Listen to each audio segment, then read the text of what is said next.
déjà ressenti un amour si fort qui t'a bouleversé? As-tu déjà vécu un amour qui t'a fait sourire, pleurer ou même douter? Un moment inoubliable, une trahison qui t'a brisé, un rêve d'amour devenu réalité, ou un cœur qui bat encore pour la mauvaise personne? Vas-y, raconte-nous cette histoire en note vocale sur WhatsApp, plus 237 688 00 64 18. Le chanceux Brisco Alino, le sauveur giflé, t'écoute avec impatience. Bonsoir Brisco, j'espère que vous allez bien. Il vous fait garder mon identité pour moi-même parce que ce que je vais vous raconter, ça concerne une relation amoureuse que moi j'ai vécue et aussi c'est pour sensibiliser les jeunes filles de nos jours à ne pas tomber dans le même piège que moi. J'ai eu des regrets plus tard parce que je sortais avec un homme que je considérais beaucoup. J'étais prête à tout pour lui. Je donnais presque tout à ce gars. Mon argent de beignet, je faisais les dépôts je lui faisais autant pour moi les dépôts chaque semaine. Mon argent de beignet, parce que moi j'avais l'argent de beignet par semaine 2000. Sur mes 2000, je lui faisais le dépôt de 1500 chaque lundi. Moi personnellement, je mangeais 100 francs par jour à l'école pour passer toute la journée. Et je n'avais pas un autre gars parce que j'avais décidé d'être fidèle à lui.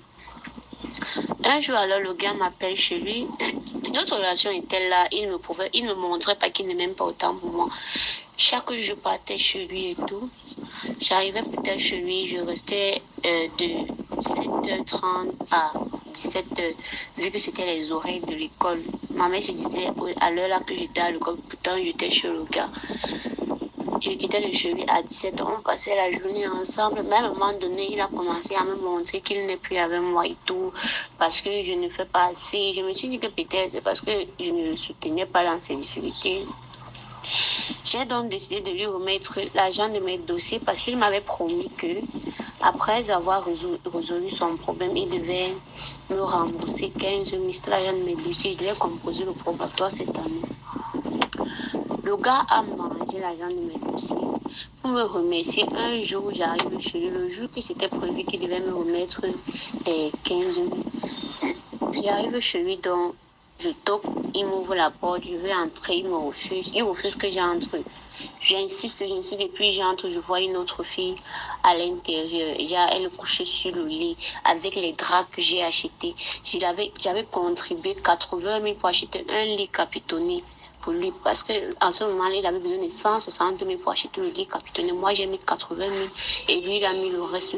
80 000 était l'argent de ma mère que j'avais volé, l'argent de la réunion que j'avais volé.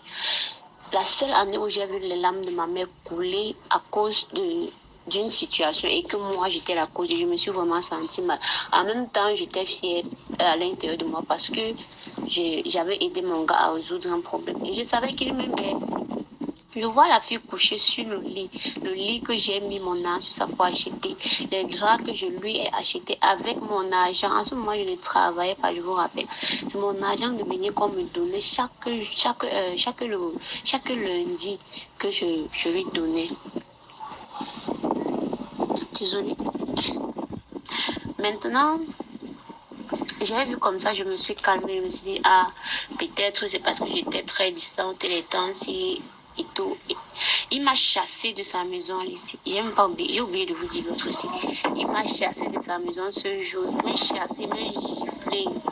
Je suis rentrée chez nous le jour-là en pleurant. C'était un dimanche. Je suis rentrée chez nous le jour-là en pleurant. Ma maman me demande c'est quoi. J'étais incapable d'expliquer à ma mère ce qui n'allait pas. J'ai fait 2 à 3 semaines. Il ne m'a pas écrit pour me demander si ça allait ou pas. Rien.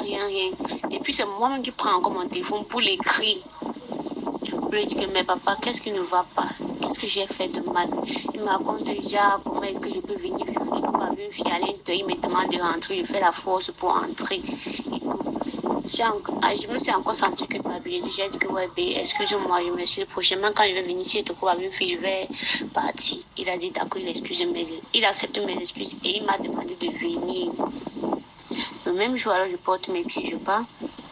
Je lui fais comprendre que je n'ai pas le retour, j'ai que l'aller. Il me dit, viens, je vais te payer le retour. J'arrive chez lui à 7h30 comme d'habitude. On reste ensemble, je cuisine avec mon argent parce que j'avais sauté le riz, je cuisine avec mon argent et tout. On finit de manger, on passe un peu de temps et puis il sort, j'avais 100 francs dans ma poche de main. Le reste de mon oncle m'a remboursé parce qu'il quittant de chez moi pour chez lui, il était 400. Du coup, j'avais 500 ce jour et on m'a remboursé 100 francs. Il prend mes 100 francs, il part, il me dit déjà, il arrive, il laisse son téléphone à la maison, il part. Je reste à la maison sans transport. Parce qu'il m'a laissé aux avions de 9 à 18 heures, le gars n'était pas rentré. Je ne savais pas quoi expliquer à ma mère quand je devais rentrer. Je ne savais pas si je devais marcher de Ngodi Bakoko qui est loin dans le quartier, Ngodi Bakoko pour Bonamou Sadi, à pied. Je ne savais pas. Du coup, je lui ai dit que... Du coup, je suis restée là-bas et puis j'ai essayé de contacter l'un de mes amis. Il m'a fait le dépôt de 1000 francs. Lorsque je partais retirer l'argent au Carrefour, je trouve le gars en question dans les commentaires. Genre, il est dans la foule, il parle fort, il tape ses commentaires, il rit. Il dit que mais celui-ci se rend compte qu'il m'a laissé à la maison sans transport. C'est là où je m'approche donc vers lui et dis que mais qu'est-ce que tu fais ici là? Il me pousse au point où je tombe et ses amis se mettent à rire. Oh. J'ai eu une humiliation de ma vie ce jour. Il me pousse, je tombe, il rit avec ses amis. Je me lève, je fais mon retrait. Je finis de faire mon retrait, je prends mon argent. Pour tout couronner, il me gifle. Il prend mon téléphone, il prend mes 1000 francs en question. Je ne savais plus quoi faire. C'est là où maintenant je suis en train de pleurer en avançant. C'est tantôt, je prends la moto, je rentre et puis j'arrive à la maison. Il ne m'écrit pas, rien. C'est moi qui comprends qu'il écrit pour lui demander les excuses. Ouais, j'ai peut-être mal agi, je voudrais que tu m'excuses. Le gars dit qu'il ne m'excuse pas et que c'est fini entre nous. J'ai marché chez le gars là. Marché, il me dit que pour que nos relations soient encore bien, achète-moi la tribande. En ce moment, on vendait la tribande à 12 000. J'ai acheté une tribande de 12 000 au gars. Que parmi les 12 000, il y avait 5 000 de ma mère que j'avais voulu parce qu'en ce moment, je ne vivais qu'avec ma mère. J'ai acheté la tribande de 12 000. Le donner. Malgré que je lui ai donné, il m'appelle ce jour. On couche ensemble et tout. Après, il me fait sortir de sa maison comme il ses pieds. J'arrive encore, il me dit, mais qu'est-ce qu'il y a encore, il y a encore quoi? Il me dit, déjà, il pensait qu'avec une tribande de 12 000, j'allais détourner son attention et tout. Il dit, qu'est-ce que tu veux encore qu'il fasse? Il me dit qu'il veut l'ensemble, on appelle ça l'ensemble Moschino. En ce temps-là, ça chauffait, on vendait ça à 15 000. Je me suis battue, acheté l'ensemble de 15 000 à ce gars, je lui ai remis. Jusqu'à là, rien. Après un moment donné, moi aussi j'ai décidé de rester comme ça. Je ne voulais plus avoir de contact avec lui et tout.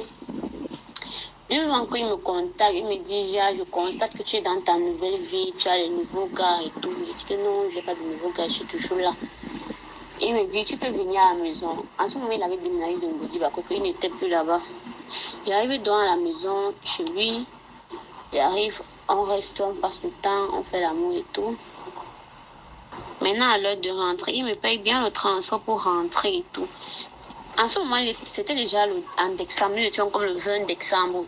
On avait prévu passer, le 24-25 ensemble.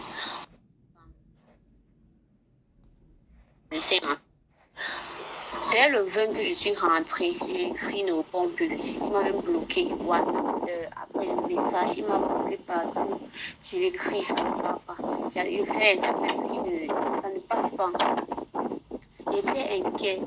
Le 25 soir, je suis restée à la maison, ayant espoir que non, il va encore m'écrire que viens bébé, je suis à la maison. Qu'il crie. Moi, là aussi, j'avais mon grand frère qui sortait avec ma copine. Ma copine m'appelle que tu fais quoi à la maison, viens me trouver à tel endroit. Me voici qui sort. Au Suite Life, on appelait ça Suite Life. Je pense que c'était à PK9 ou PK11 comme ça. Je me rappelle plus trop celui que connaissez. Si vous connaissez là-bas, vous allez bien vous revenir. Il me dit de venir les retrouver à... Ma copine, elle me dit de venir les retrouver à PK, au Suite Life parce qu'elle était à mon grand frère. Que ce jour, j'avais déjà tellement pleuré, mes yeux étaient enflés. J'ai dit, peut-être le mieux à faire est de sortir, me détendre un peu et puis je vais oublier tout ça. J'ai donc décidé de m'apprêter et sortir. En cours de route, j'ai fait l'accident très grave où tout mon corps était écorché. J'ai même encore les cicatrices sur moi, que ça fait 4 ans que les cicatrices ne sont pas parties. Donc, vous pouvez comprendre que l'accident était grave. Je rentre même, je constate que le gars m'avait débloqué. Je lui écris bonsoir, j'ai fait l'accident. Il voit, il ne répond pas. Le lendemain, ma camarade, elle vient me voir et dit, mais tu fais quoi? Il dit rien. Je l'explique aussi comment ça se passe, vu que le gars là s'appelait, il pouvait garder son identité. Elle me dit, tu fais quoi? Je dis rien. Et après, je l'explique ce qui n'allait pas et tout. Elle voit mon accident. C'est elle qui m'aide à faire les premières choses. Parce qu'en ce moment, j'étais complètement ruinée. Ma mère n'était pas dans la vie, elle était à Yaoundé pour un travail. Et je ne voulais pas aussi lui dire. Je ne vivais pas avec mon grand frère. Je dis alors à ma copine, elle me dit que, et tu restes seulement là, ça peut être que quelque chose arrive, on ne connaît pas. Viens, on part chez lui, tu arrives là-bas s'il y a un souci. Moi, avec toutes les blessures et les bandes sur mon corps, je dis en tout cas, allons-y, ma copine m'accompagne loin chez lui. J'arrive, la porte n'est même pas verrouillée. Je tire la porte, je soulève le rideau. Je vous dis pas ce que je vois. Je le vois en pleine action avec une autre fille. Ah, si je ne suis pas morte le jour-là, non, je ne dois plus jamais mourir. Et je me suis rappelé de la dernière fois que j'ai fait le scandale chez lui. Et puis ça m'a tout. J'ai décidé de m'asseoir peut-être dehors, attendre qu'il finisse ce qu'il fait à l'intérieur et puis venir me retrouver. Je me suis assise dehors. Il a fait peut-être 30 à 1 heure de temps à l'intérieur avec cette fille. Après, il ressort avec la culotte, non, avec le démembré. Il était en train de se mettre l'air avec le démembré. Il n'avait pas la vie sur lui. Je sors maintenant, il sort, il me voit assise avec ma copine. Il me dit, hey, tu es là. Il dit, oui, pas, je suis là. Il sort, il peut aux toilettes, il se lave, il puise un seau d'eau, il vient donner à la fille. La fille fait sa toilette, elle s'habille, elle sort. Elle me voit assise, elle me toise. Donc, peut-être elle me connaissait déjà. Elle me voit, elle me toise. Anti, il me laisse à la maison. Il part accompagner la fille. Je reste là à attendre que non, il va revenir. C'est ma camarade qui dit que non, mieux on rentre. La vie que je vois là, il ne doit plus revenir. Elle a dit, ok, on part. On arrive à autant prendre la moto. On arrive au carrefour dans l'embouteillage. Je vois le gars sur la moto dans l'embouteillage avec la fille. Donc, il nous a laissé à la maison. Il est parti. Il est parti avec sa femme. Je n'étais rien et tout devant ses yeux. Un autre jour encore, on a encore arrangé nos problèmes. Parce que moi, vraiment, je tenais à lui. Pour celles qui sont franchement amoureuses, vous pouvez comprendre. Quand tu aimes une personne, tu es prête à tout pour le conquérir. On a encore arrangé nos problèmes. Je suis encore allée chez lui un autre jour pour qu'on essaie d'arranger notre problème et tout. On a encore couché ensemble. Du coup, dès que je suis rentrée, il a commencé à me snobber 2 jours, 3 jours, 4 jours. Après, ça fait peut-être 1 mois qu'il ne m'écrivait plus. Moi, je l'écrivais, il ne me répondait plus. Le prochain mois qui venait, j'ai constaté que mes règles n'étaient pas venues. J'avais un retard. Je suis allée chez lui. Donc, il était là, il était seul. Je suis entrée, il me demande, qu'est-ce que tu viens faire ici? Qui t'a appelé? Tu peux m'avertir avant de venir? Je lui ai dit que ouais, ce que j'ai à te dire est vraiment important. Il me dit quoi? Je l'annonce que comme tu vois là-bas, j'ai un retard de 4 jours. Il dit comment c'est un retard de 4 jours? Tu n'avais pas compté tes règles. Je dis que ouais, je suis sérieuse. Le même jour, il ne m'a pas cru. Comme c'était un samedi, il a voulu qu'on dorme ensemble. J'ai donc accepté. Le même jour, on a dormi ensemble. Le matin, il a fait le test de grossesse lui-même et il a vu que c'était positif. Alors là, il est devenu le plus amoureux du monde. Je me suis dit que genre, il voulait qu'on arrange les soucis. Non, papa, c'était une façon de me convaincre de retirer l'enfant. Il est devenu l'homme le plus amoureux. Le matin, il se lève me faire le déjeuner. Il dit, je me lave, on ne sort pas se balader. Mes femmes me voient aussi, je me lave, on ne sort pas se balader. Maman n'était pas dans la ville en ce moment.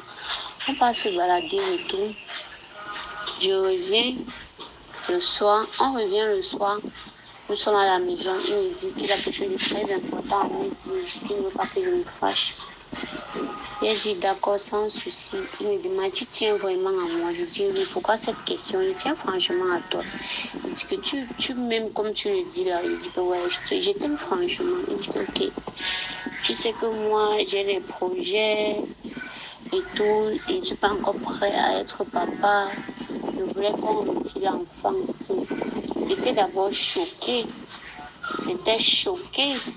J'ai dit que mais ça veut dire quoi ça? Il m'a tellement supplié. Moi aussi, comme j'étais bêtement amoureuse, j'ai dit ok, mais il fait comme tu veux. Parce qu'il m'avait fait promettre que l'année qui vient, on va faire notre enfant. J'ai dit d'accord, c'est comme tu veux. J'ai retiré. La fois, il m'a amené chez l'un de ses amis, on appelait les remèdes. J'ai retiré son enfant. Voilà, maintenant, dès que je retire l'enfant, on se sépare la soirée là. Bon, monsieur me snob jusqu'au jour d'aujourd'hui. Et les cris ne répondent pas. Il m'a bloqué partout. Facebook, WhatsApp, TikTok. Il m'a bloqué franchement partout. Genre, je n'ai plus de ses nouvelles.